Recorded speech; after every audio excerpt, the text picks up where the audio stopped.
Yes, so it's particularly men and women are probably exactly the same. So any area of your body where it's regularly exposed to sun, then that's a part of your body you have to protect. Our clothes protect most of our body, but our neck, for instance, is especially maybe more so in women, is more exposed, and therefore you can see the signs of aging in that exposed skin area around the neck. Now that's so if you're looking after your face, look after those areas just the same. Again, you just keep sunscreen on and protect those areas of your skin when you can.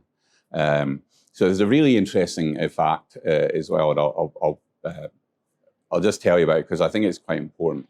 So sun exposure is linked to skin cancer, but it's linked to melanoma is slightly more complicated.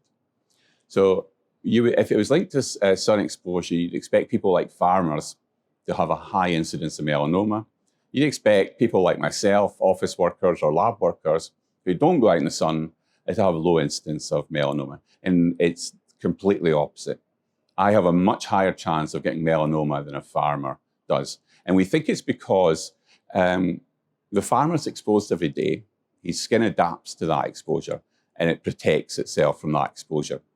I go to the beach once every 3 months. I'm milk bottle white when I go there, and I damage the genetic code of and I have no protection. So all these proteins that normally protect my skin, they've all been dampened down by the skin because it doesn't need them. No, I'm in the office, covered up, there's no sunlight, doesn't need them. And then when I go to the beach, I have this period of 1 to 2 hours when those proteins aren't there, and we need them.